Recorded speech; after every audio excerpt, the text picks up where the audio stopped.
Bienvenidos a Hecho en Casa, tesis de antropología de la Facultad de Filosofía y Letras, un podcast del proyecto Antropoqué.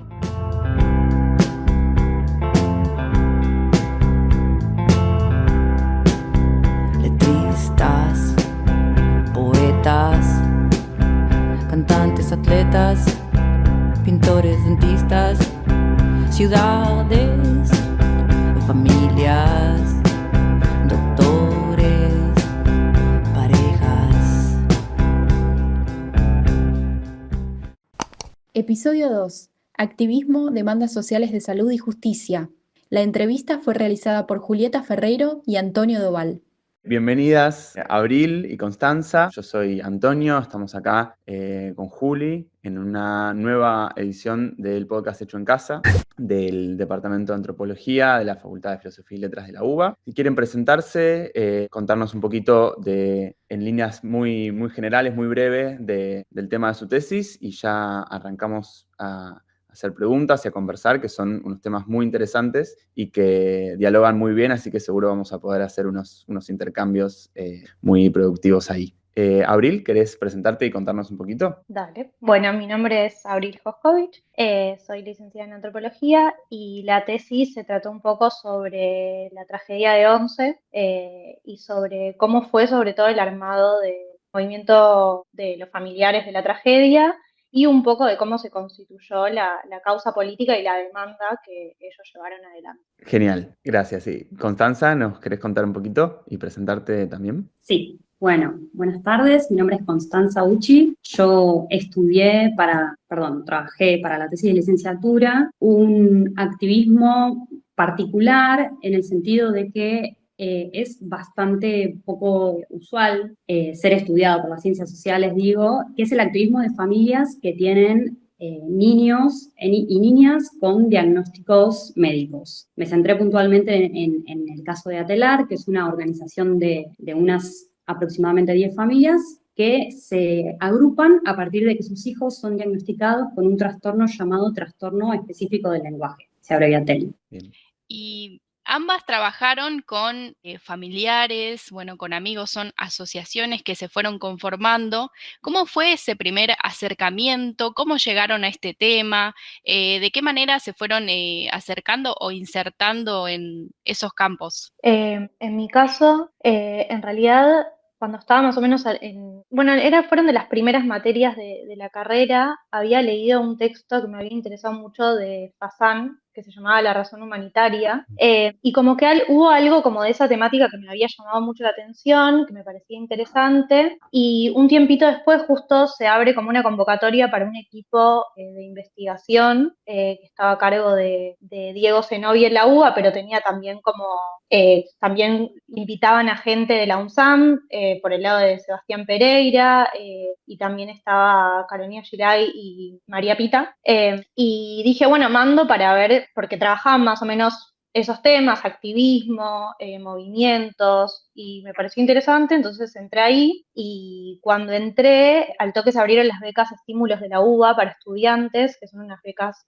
que están muy buenas y que, incentivan a que los estudiantes puedan empezar a hacer investigación, y Diego me propuso si no me quería presentar a esas becas y si quería buscar algún tema. Entonces ahí, medio que empecé a investigar qué me interesaba, qué me parecía novedoso, o dónde veía que podía trabajar, y me acordé de la tragedia de Once y estuve investigando un poco y me pareció que era un campo que no estaba muy trabajado, un hecho en realidad, que no estaba muy trabajado. Me interesaba todo el tema de los trenes y de que era gente, no es que era gente, no sé, como en Ecos, que compartían una edad, una escuela, sino que era gente muy diferente, de distintas edades, de distintas procedencias, de distintos niveles socioeconómicos. Entonces me pareció que como campo era súper variado e interesante como para poder adentrarme por ahí. Así que medio que de ahí surge la propuesta. Bueno, en mi caso fue extraño porque yo estaba cursando la materia de metodología, más o menos a la mitad de la carrera, en donde empezamos a hacer nuestros primeros registros de campo, los primeros acercamientos metodológicos, y teníamos que presentar un tema y yo no tenía. Y bueno, me pasó que se acercaba como la fecha, ya tenía encima la fecha en la que tenía que presentar el tema y no lo tenía. Entonces, básicamente, como que lo que me pasó fue que decidí tomar una postura de, bueno, si yo no puedo encontrar el tema, que el tema llegue de alguna manera a mí. Entonces, me faltaba una semana para tener que presentarlo y dije, bueno, voy a estar súper receptiva a lo que pasa en mi entorno en esta semana. Y bueno, lo loco fue que me pasaron 2 situaciones que finalmente terminaron derivando en mi tema de tesis, que fueron 2 charlas casuales que tuve en 2 lugares distintos con 2 mujeres. La primera, en ese entonces lugar de trabajo mío, una mujer se acercó a conversar y tuvimos una pequeña charla en la que me contó que tenía un hijo con el diagnóstico TEL. Además de eso, también me comentó que estaba queriendo dar origen a una asociación de familiares, de madres y padres, puntualmente. Y después, a los pocos días, estaba en la fila para entrar a un comercio y me puse a hablar con otra mujer, que lo loco fue que me comentó lo mismo, que también tenía un hijo con TEL, y no solo eso, sino que también estaba queriendo dar origen a una asociación de padres, pero de Cava, la anterior era en provincia de Buenos Aires. Así que bueno, dije, bueno, algo hay ahí, y básicamente decidí tomar ese primer, digamos, tema, que en realidad, digamos, si pensamos en los manuales metodológicos, que el camino esperado de identificar una temática, hacer una pregunta, establecer un recorte, bueno, a mí medio que no me pasó tan así, sino que se fue presentando y mis primeras preguntas básicamente fueron, bueno, ¿qué es esto?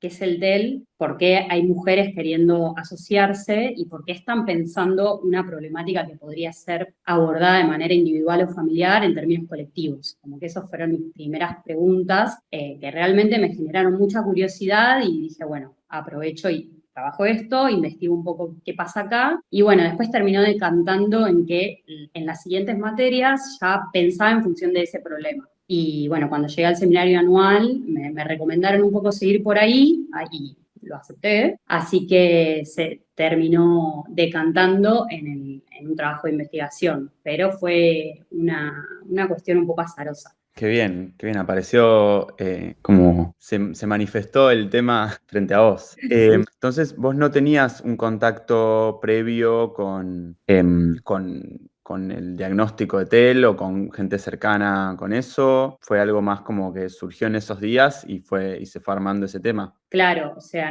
mi lugar en torno a la problemática era un lugar completamente periférico, o sea, yo estaba muy ajena a esa problemática y eso tuvo sus ventajas, pero también tuvo sus desventajas. Por ejemplo, algo que me resultó muy fácil fue la tarea de extrañarme de esa realidad. ¿Por qué? Básicamente porque todo era nuevo para mí, no estaba insertada en las prácticas de estas personas, no sabía quiénes eran ni qué hacían, entonces no me complicó el tema de, bueno, trabajar el extrañamiento hacia esa realidad. Claro. Pero sí me complicó mucho para tratar de delimitar un objeto de investigación, porque no sabía bien qué era lo que yo estaba queriendo investigar, si era el TEL, si eran las familias, si eran los niños y las niñas. Entonces, la realidad es que, bueno, en ese sentido me complicó bastante y finalmente terminó, bueno, con el tiempo y con el acceso al campo y a la bibliografía, que también era otro mundo que tenía que conocer, terminó decantando después en una pregunta más formal o un objetivo más formal de investigación, que era, bueno, poder dar cuenta de ese entramado del diagnóstico, pero desde un lugar específico que era la perspectiva de los familiares asociados. Claro. Finalmente terminó decantando en una pregunta, pero se fue armando, digamos. Perdón, una cosita, sí. Antes de seguir, ¿podrías, porque estamos diciendo TEL y por ahí la gente que escucha no sabe qué quiere decir, ¿podrías brevemente decir qué quieren decir las siglas y explicar qué es? Sí, obvio. El TEL es un diagnóstico que sus siglas hacen referencia a trastorno específico del lenguaje y es una categoría diagnóstica que se usa para diagnosticar justamente a niños y niñas que no logran desarrollar el lenguaje a una edad socialmente esperada a la que deberían poder hacerlo.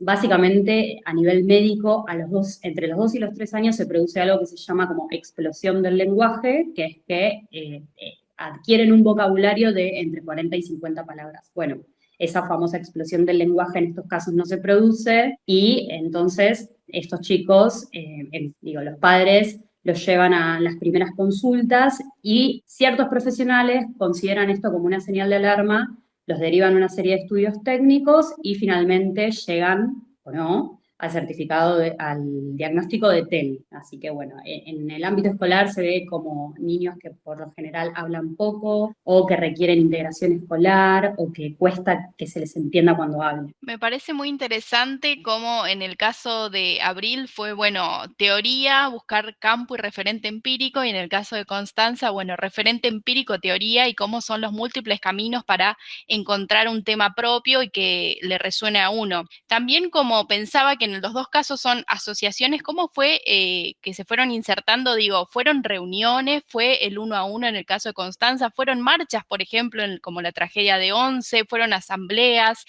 ¿Cómo fueron esos primeros pasos o cómo fue que diseñaron ese campo en cada caso? En mi caso lo que me pasó es que yo agarré la tragedia de Once como problema de investigación bastantes años después de que sucedió. Entonces, por ahí el movimiento se reunía y tenía mucha más actividad en los primeros años, que también se daban los juicios y empezaban esas cosas. Como que cuando empecé la investigación ya estaba terminada toda esa etapa, ya estaba terminada la etapa de los juicios, y las reuniones tal vez eran más esporádicas o no se juntaban específicamente todos, sino que era más una cuestión de WhatsApp. También a mí me agarró en la pandemia, no sé si a Constanza también, pero como la producción de la tesis y en realidad el trabajo de campo, como que empecé y al toque empezó la pandemia, entonces también fue un poco complicado porque ni ellos se juntaban, ni tampoco es que yo podía ir y charlar con ellos presencialmente, entonces viví un poco eso de algunas entrevistas, por ejemplo, las hice virtual con todo lo bueno y lo malo que tiene eso, y hay otras que sí las pude hacer presencial, pero en general fueron 1-1, o sea, fueron entrevistas, no fue tanto ir a no sé, encuentros o ese tipo de actividades más públicas, o no, justo los encuentros no, pero o a marchas, no sé.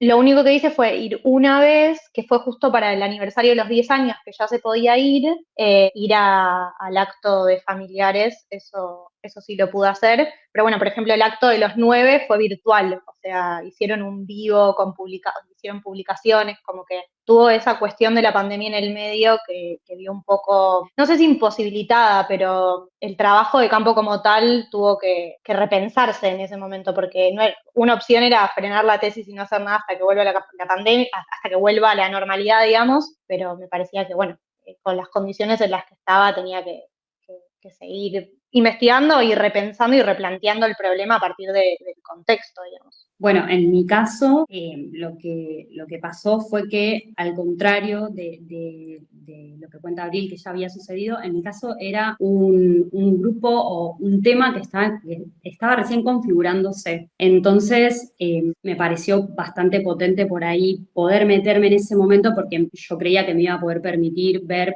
por ejemplo, cómo se configuraban los roles adentro del grupo, cómo empezaban a pensar sus principales acciones. Era un grupo que recién se estaba formando justo cuando yo empecé a hacer trabajo de campo. Entonces, también fui viendo cómo fue variando en el tiempo. Y lo que hice con respecto al trabajo de campo fue, asistí a varias de las charlas abiertas que daban a la comunidad, algunas en el espacio, en las plazas, otras en ámbitos más cerrados como escuelas, universidades. Después también hice algunas entrevistas particulares a algunos de los miembros de la asociación, pero después también me interesaba ver qué pasaba fuera de la asociación. Entonces entrevistaba a algunas personas que trabajaban en el área de discapacidad, porque estos niños, una vez que reciben el diagnóstico, son derivados a un montón de terapias y para poder afrontarlas y darles continuidad en el tiempo tienen que tramitar el certificado de discapacidad. Entonces también aparece el tema de la discapacidad. Así que bueno, como yo estaba bastante ajena también a ese mundo, decidí entrevistar gente que trabajaba en el ámbito de discapacidad.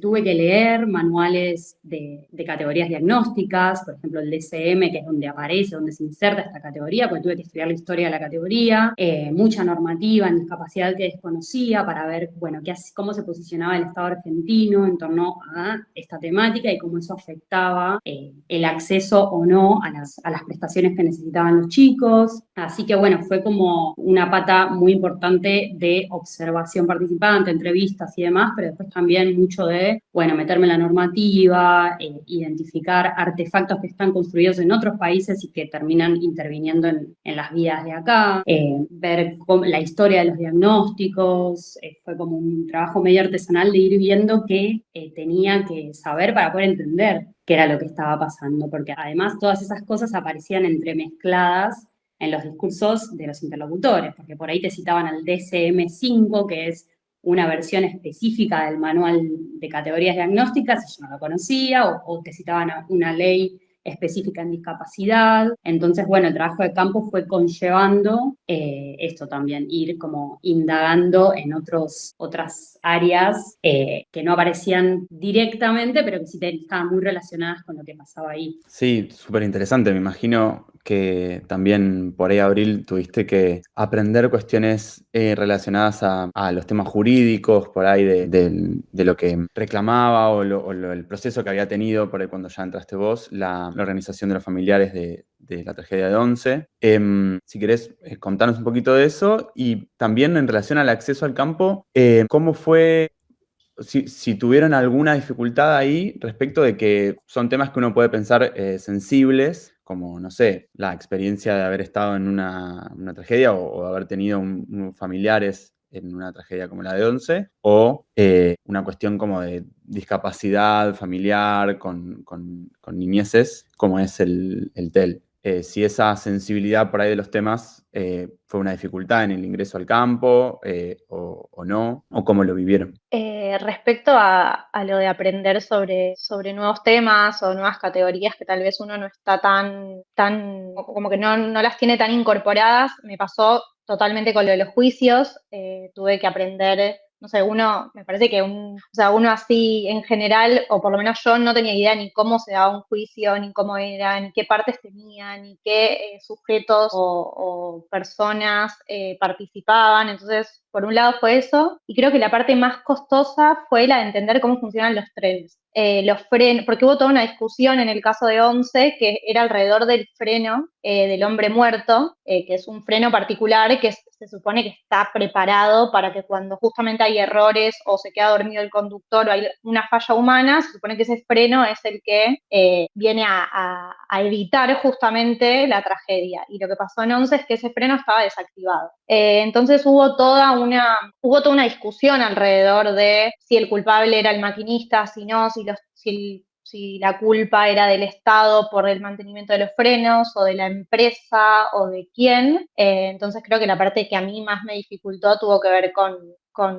aprender sobre el mundo de los trenes, la mecánica, poder ver las imágenes de los peritos mecánicos y tratar de entender, bueno, qué decían, cómo lo decían, porque también algo que trabajo en la tesis es, y que Constanza también lo dijo, tiene que ver como qué pasa por fuera del movimiento de los familiares y qué rol tienen las otras personas que colaboran, no sé, en el caso de Constanza, en el armado del diagnóstico, y en mi caso en la construcción de las causas del por qué pasó lo que pasó.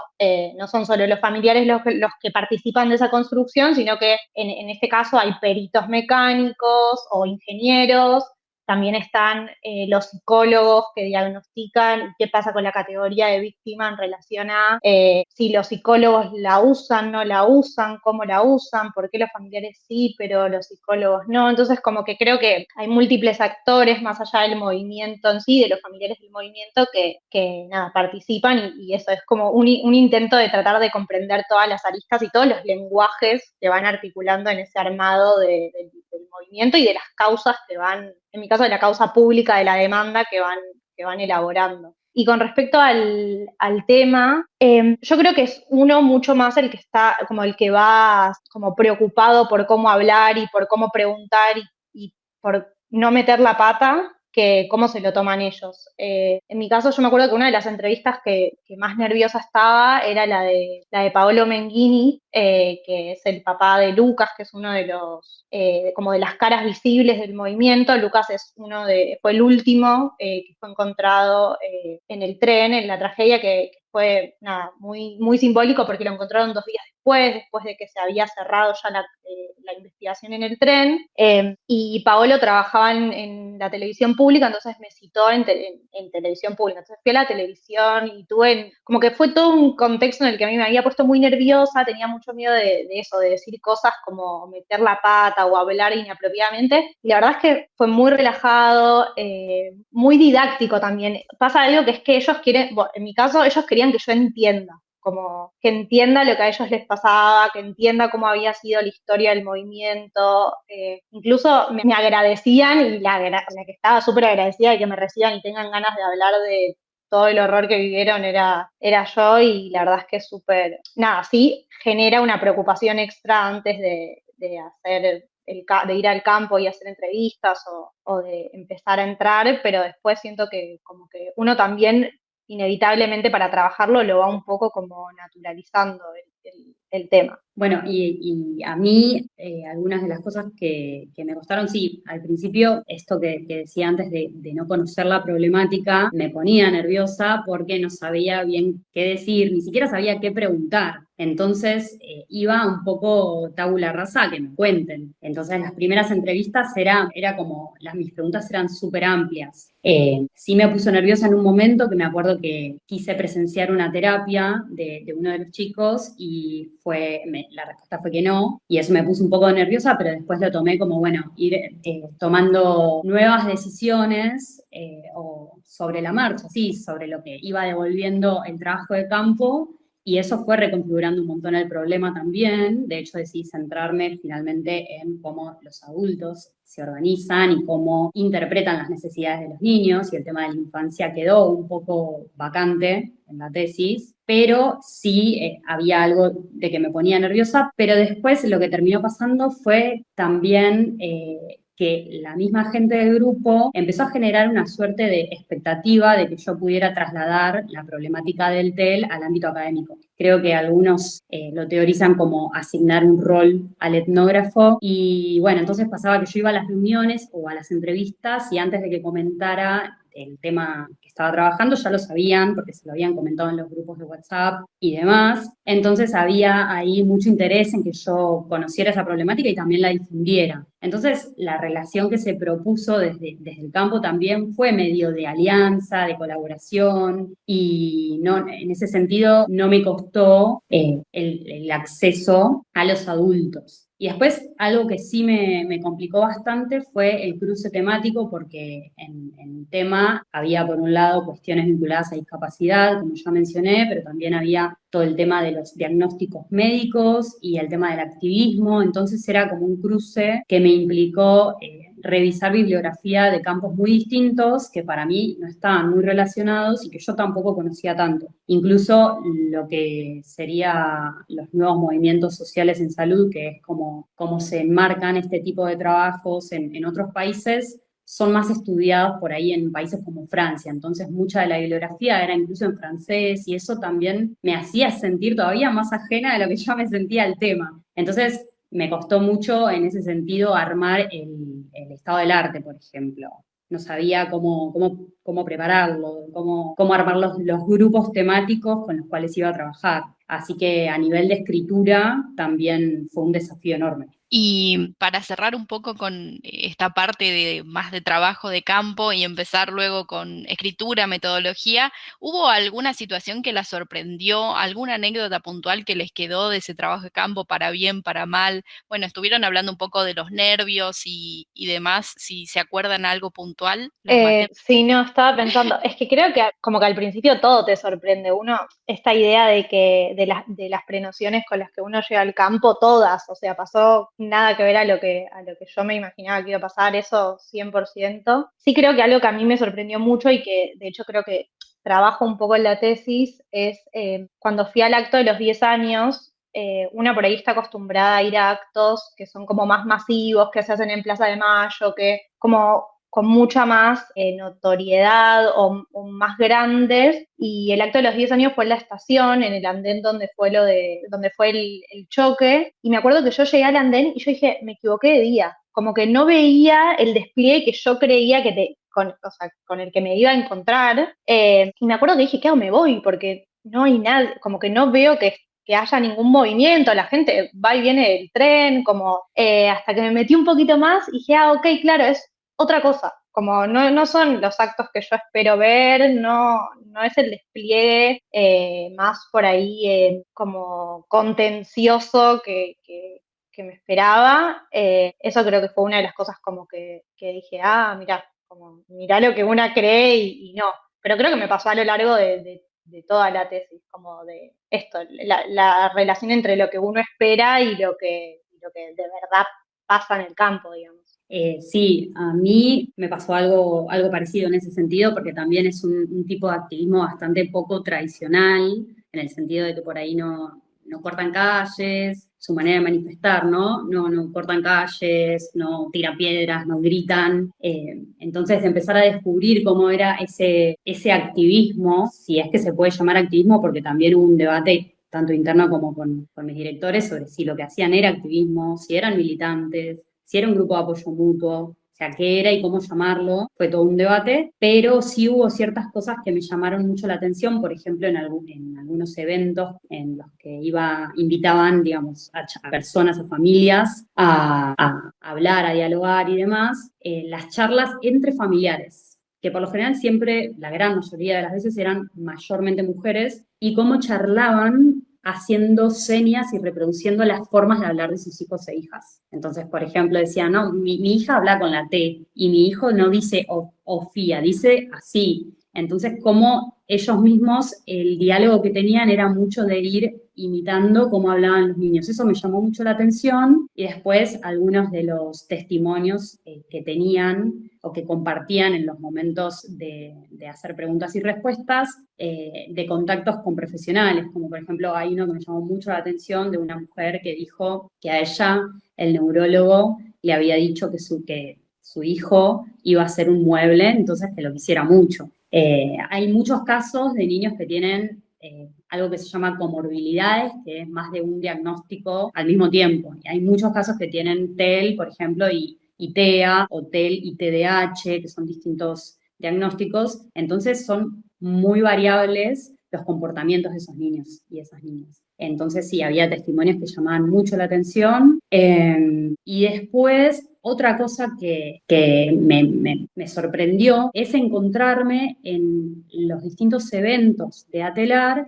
a gente de otras organizaciones de familiares de niños con otros diagnósticos. Me sorprendió primero porque usaban colores para distinguir su activismo, o sea, ATELAR o el TEL en general se apropia del color amarillo, pero después el más conocido por ahí es el autismo, que se apropia del color azul, pero después hay otros diagnósticos que se apropian de otros colores. Entonces es como que empecé a descubrir un campo de activismo de familiares de infancias diagnosticadas que me parece que estaba ahí desde hace un tiempo y me había pasado totalmente desapercibido. Y ahí está también la potencia de la antropología, creo yo, por su escala, de poder acceder a ese tipo de experiencias que por ahí en otras ciencias más macro pasan desapercibidas. Así que sí, hubo varias cosas que me sorprendieron, más allá de que yo desconocía el tema. Qué bueno, súper interesante.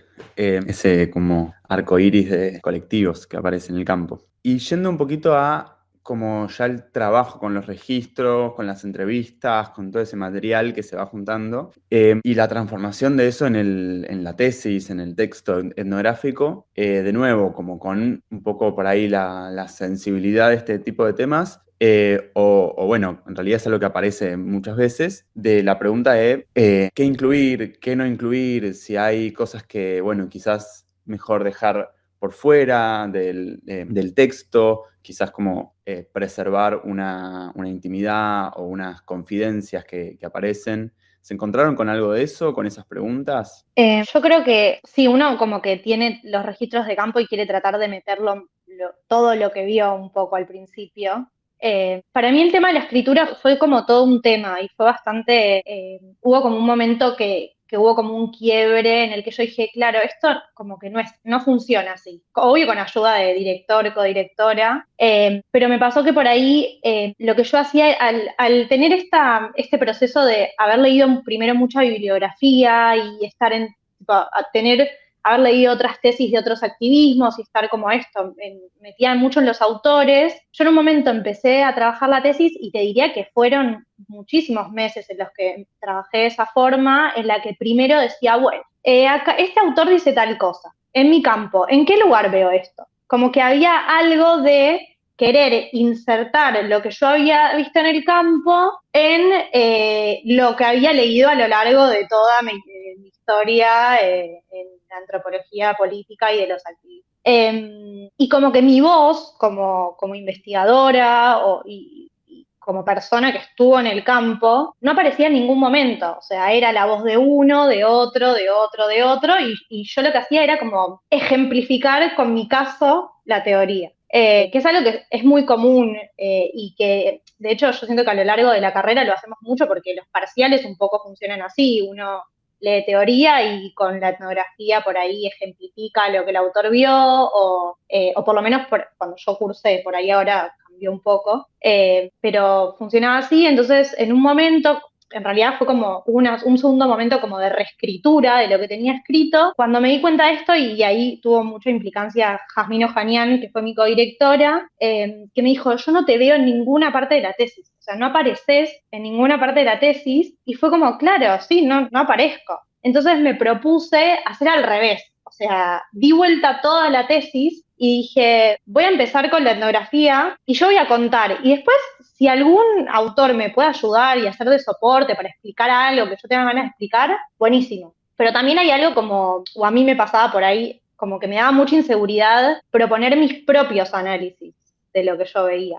Como que sentía que yo era estudiante, lo que decía no tenía ningún tipo de soporte teórico ni válido ni nada, y que sí o sí tenía que usar autores para explicar lo que veía. Y obviamente uno después termina usando autores y teorías que son preexistentes, digamos, pero cambia mucho la modalidad y también cambia mucho la modalidad de escritura y de lectura también. O sea, se vuelve un texto que también yo siento que la escritura en antropología es un momento creativo también, no es solo un ejercicio científico, digamos. Es una etapa muy creativa y nada, como este cambio y esta vuelta a decir, ok, no, yo empiezo por mis materiales, trato de ver qué es lo que yo quiero contar con eso y después veo qué autores uso, si me sirven, si no me sirven, si encuentro algo que me gusta más, menos. Pero en ese sentido, para mí la parte de la escritura y la reescritura fue como algo muy central metodológico y que a mí me cambió mucho como la perspectiva en general y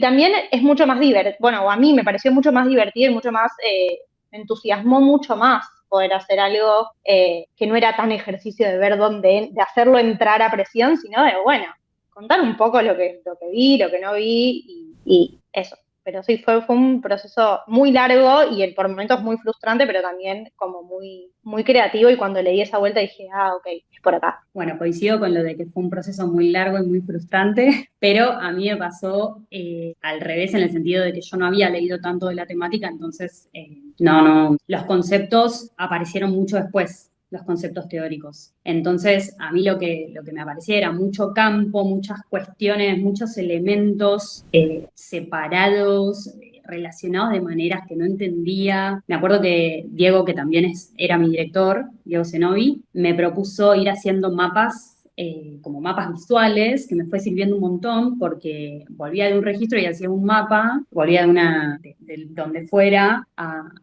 observar y demás, y hacía un mapa, y después comparando esos mapas en el tiempo fui viendo que cada vez eran más grandes y había más elementos.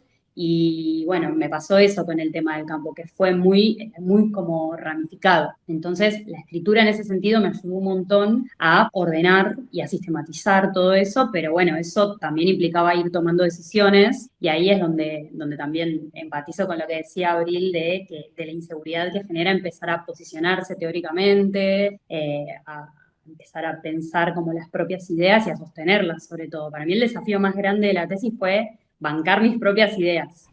Pero bueno, en algún punto me excusé diciendo, bueno, voy a ver qué es para lo que estos sujetos, qué cosas son para estos sujetos las más importantes o las más problemáticas. Entonces me basé un poco en eso, en ver por qué para ellos o dónde había un problema social, que yo no entendía quizás, o por ahí tenía mis propias ideas, pero tomé la decisión de ver, bueno, qué era lo relevante en esa problemática para ellos, y ahí es que identifiqué 2 cosas puntuales, que son el momento en el que reciben el diagnóstico, que lo viven, o al menos relatan que se vive de manera muy angustiante, porque básicamente no conocen lo que es el TEL, entonces no solo no conocen lo que es el TEL, sino que el profesional que da el diagnóstico no explica mucho lo que es. En ese momento tampoco circulaba mucha información sobre el tema en las redes ni demás. Entonces todo eso generaba una especie de quiebre en la vida cotidiana de esas familias, que de repente tenían que modificar su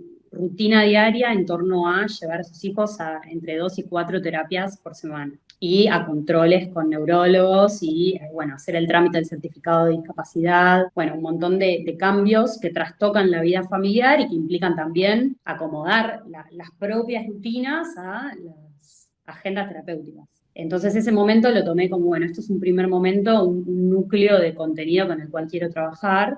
Y después otro que apareció como importante es puntualmente el proceso de tramitación del certificado, porque no deja de ser solo un trámite difícil de hacer, porque por lo general está plagado de trabas y obstáculos administrativos, porque a todo esto el diagnóstico muchas veces es considerado como algo marginal y tiene que ser acompañado de otro diagnóstico para obtenerse el certificado de discapacidad. Entonces hay una serie de estrategias que tienen que llevar adelante las familias para poder conseguir el certificado. Entonces no es solamente eso, sino que también son todos los sentidos que trae consigo este trámite, que básicamente implica empezar a pertenecer a un grupo al cual muchas familias no quieren pertenecer. Entonces eso también generaba tensiones y empecé a notar como que en las charlas muchas veces surgía que familias no querían tramitarlo y decían, no, o sea, no quiero que mi hijo sea un niño con discapacidad, o no se lo quiero contar a mis padres porque lo van a mirar distinto. Aparecía mucho esta idea de mirar distinto. Entonces dije, bueno, esto también va a ser un tema. Y después el último tema que elegí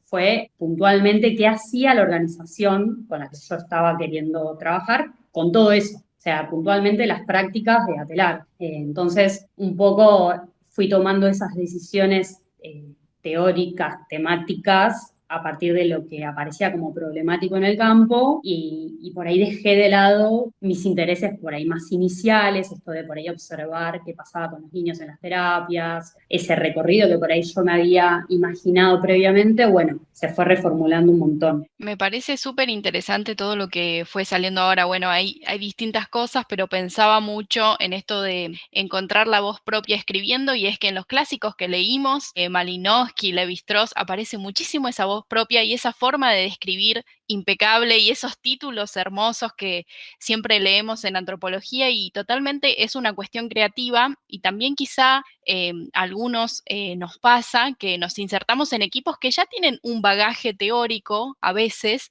y que encontrar esa voz propia es toda una búsqueda, ¿no? Como encontrar otros conceptos, empezar a describir las cosas que uno ve que quizás otro no, así que me parece que está buenísimo destacar eso para quien empiece su propio camino o ya lo haya empezado y esté por ahí. Tengo 2 preguntas, tengo muchas más, pero 2 principalmente sobre esto. Es ¿cuánto tiempo tardaron desde que empezaron hasta que presentaron para defensa?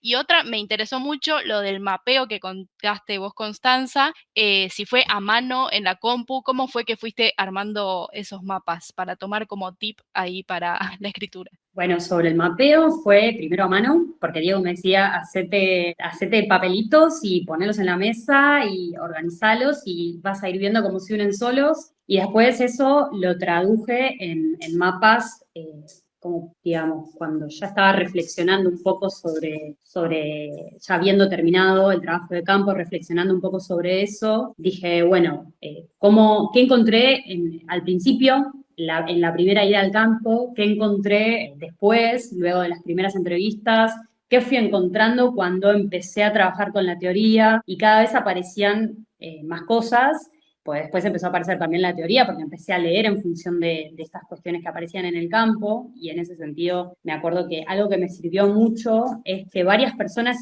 fueron leyendo mi trabajo por distintos motivos, ya sea por alguna cursada, una materia en la que se proponía la relectura, o porque en el espacio de tesistas también, que participé un año, te leían otras personas. Me acuerdo que una vez también me leyó Josefina Martínez, y me sugirió esperar, esto que decía Abril, de no trasladar el concepto al campo, sino ver qué conceptos pedía el campo también. Y esa recomendación me sirvió bastante también para elegir y definir cuál iba a ser mi marco teórico, que fue una tarea difícil también. Pero bueno, después hice como finalmente fueron cuatro mapas conceptuales, en realidad son de los elementos que van apareciendo en el campo, y como después el último mapa ya están más ordenados, pero bueno, a mí me sirvió esa estrategia. Y después con respecto al tiempo, en mi caso particular, yo cursé el seminario anual, creo que en el 2018, después vino la pandemia y después, bueno, me pasó cuestiones de la vida, murió mi viejo en el medio cuando estaba escribiendo, mis directores me bancaron como un año sin escribir, fue un proceso muy interrumpido por avatares de la vida, entonces más o menos estuvo terminada en el 2023, pero después, como colgué mucho con el trámite, tuve que esperar un año entero hasta que pude defenderla, más de un año entero hasta que pude defenderla. No había ni empezado, o sea, hasta que no terminé la tesis no empecé el trámite, así que aconsejo el trámite, inicienlo antes. Entonces, sí, se hizo muy largo, la verdad, muy largo, pero considero que valió la pena igual la experiencia.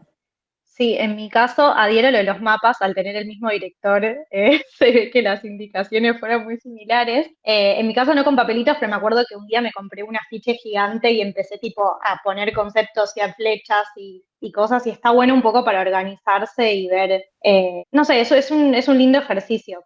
Yo en mi caso como que hice uno y después no lo seguí, pero sí me sirvió para decir, bueno, esto es todo lo que tengo, y como empezar a agrupar temáticas o cosas que me interesaban, fue algo que me sirvió. Y respecto a los tiempos, yo lo sentí como muy largo, pero por una cuestión de que como empecé con el UBACIT, en realidad, con la beca Estímulo, que era parte del UBACIT y en el equipo, por ejemplo, todos mis seminarios y mis materias optativas giraron alrededor de la tragedia de Once. Entonces, de hecho, no sé, hice un seminario sobre antropología de la religión y fue sobre los altares que hacían los familiares de Once. O sea, todo lo que pude después eso, por ejemplo, ni entró en la tesis, no entró, pero sí como que desde que agarré el tema, como que no lo solté, y eso, los seminarios y las optativas fueron girando en torno a eso, como que también eso, le vi distintas caras y después me quedé con las que sentía que me servían o que tenía ganas de investigar, y también me pasó que esto es algo que seguramente a mucha gente le pasa, que es que yo sentía que no tenía suficiente material como para frenar y empezar a escribir. Como que dije, no tengo suficiente, como que nunca había suficiente, y en un momento Diego me dijo, tipo, ya está, deja de buscar material y sentate a escribir. Como si vos no podés ponerte el stop, lo pongo yo, sentate a escribir. Entonces fue, bueno, a ver qué hago con lo que tengo, y yo creo que me habré sentado a escribir la tesis en el 2022, principios del 2022, sí, principios del 2022, y la terminé a finales del 2023, o sea, también, pero bueno, en el medio de esto, el trabajo, entré a la residencia de epidemiología, entonces era difícil también como poder hacer la tesis y estar en la residencia, pero bueno, me fui acomodando y la fui haciendo y la defendí en julio del 2024. O sea, llevó su tiempo, y también, bueno, hay unos meses que son como de espera entre que uno la entrega y toda la burocracia de la universidad sucede, son unos meses. Así que nada, lleva tiempo, pero coincido con Constanza que después es muy satisfactorio al final. Bueno, qué bien, sí. Procesos largos y interrumpidos, o atravesados por la pandemia, como muchas de las tesis de las tesis que nos vienen comentando acá en el espacio del podcast. Y por ahí, para ir un poco ya cerrando, para no retenerlas mucho tiempo más. ¿Qué consejos o comentarios o sugerencias le darían a alguien que esté como en el lugar que estaban por ahí ustedes arrancando la tesis, con temas quizás similares que tienen que ver con la sensibilidad de trabajar con víctimas, con familiares, con asociaciones de este tipo, o bueno, para trabajo de cualquier tesis en general, si es que tienen alguno? Yo creo que, bueno, el acompañamiento de los directores es muy fundamental. Poder tener un ida y vuelta con ellos, con director y codirectora en mi caso, pero con quien sea que estén haciendo el trabajo, para mí fue muy importante y no esperar a tener algo tan armado como para empezar a dialogar. Eso para mí está bueno, como poder pensar con el director o con el codirector. Eso para mí estuvo muy bueno. Y como dijo Constanza antes, que te lean otros para mí también está bueno. Por ahí tener amigues en la facultad me salvó mucho eso, como que me lean, que me digan qué opinan, aunque por ahí amigues de la facultad no hacen cosas parecidas, hacen otro tipo de temas en antropología, pero no importa, como incluso me sirvió mucho también que me lea gente que no es de antropología. No sé, se lo daba a mi vieja, por ejemplo, y le decía, ¿vos entendés algo?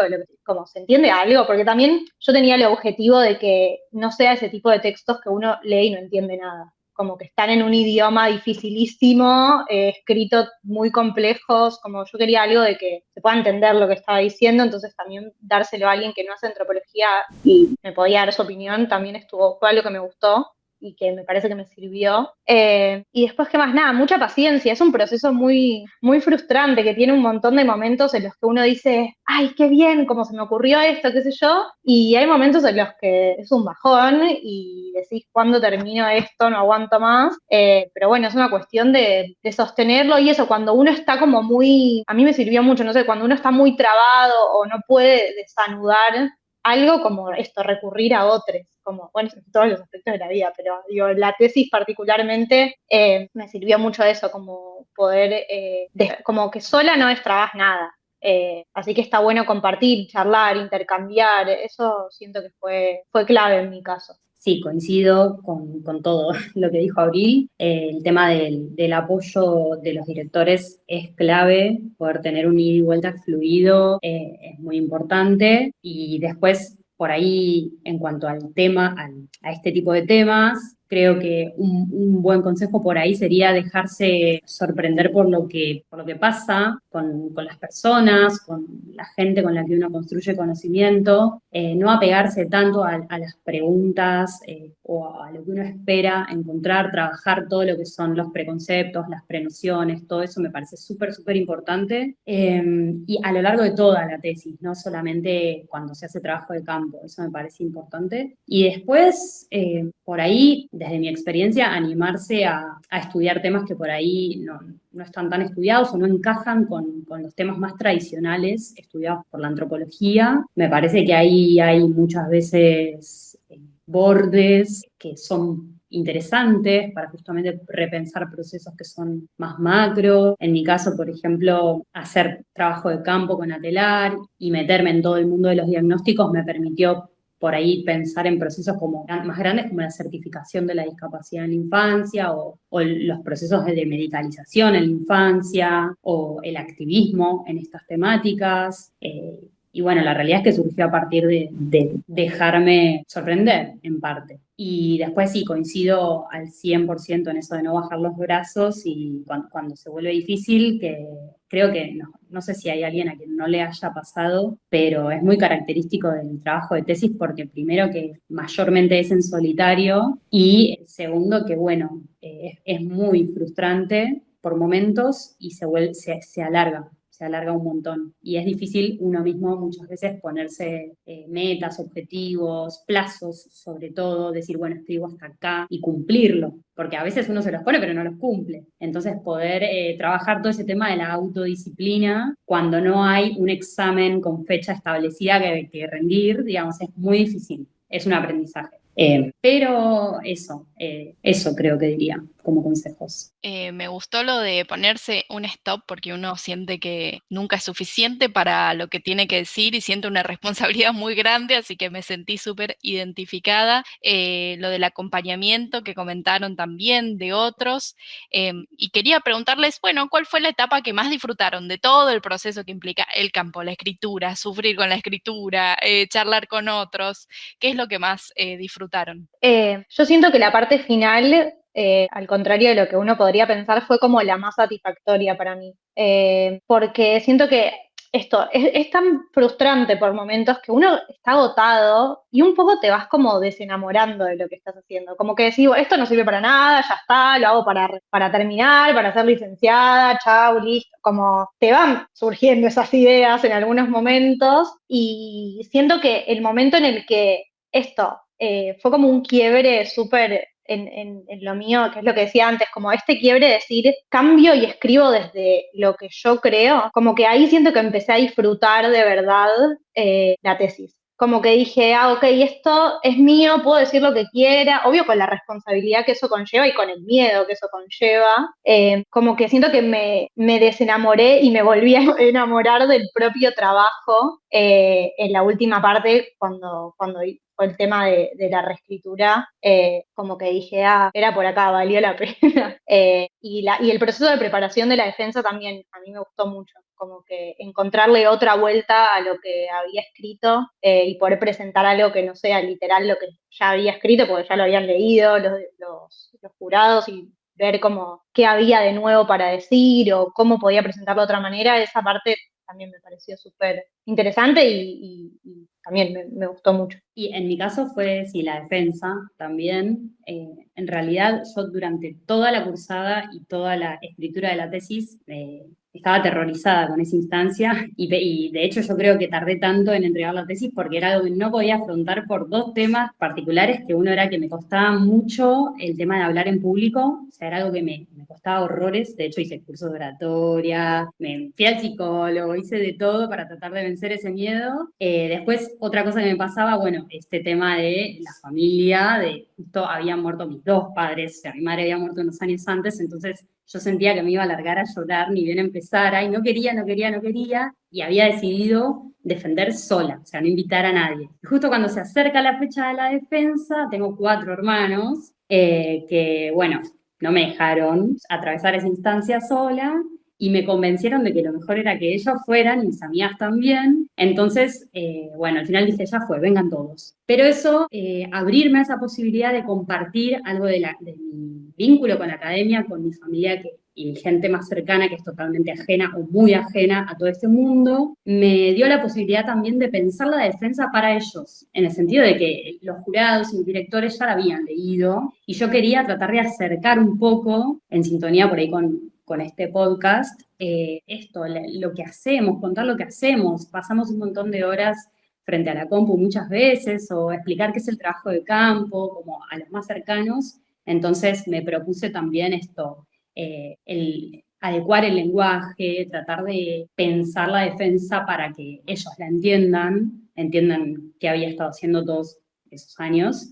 Así que realmente, a diferencia de lo que pensé durante todo mi recorrido previo, la defensa fue el momento que más disfruté de todo el proceso de tesis de licenciatura. Te digo que ni se nota, Constanza, que tenías miedo o que para nada estás, pero como pez en el agua, y me encanta que resaltes este punto que es importante la parte oral y cómo comunica uno. Bueno, un poco el objetivo de este podcast y del grupo Antropoqué es la divulgación justamente desde estas formas, así que totalmente hay que prepararse y sobre todo con ese objetivo de yo le quiero contar a mis cercanos y que sepan qué es lo que hago, poder compartir con ellos, más allá de la cuestión académica, obvio que también es importante, pero esa pata es fundamental también. Bueno, ese es nuestro cierre, un muy lindo cierre, me gustó. Sí.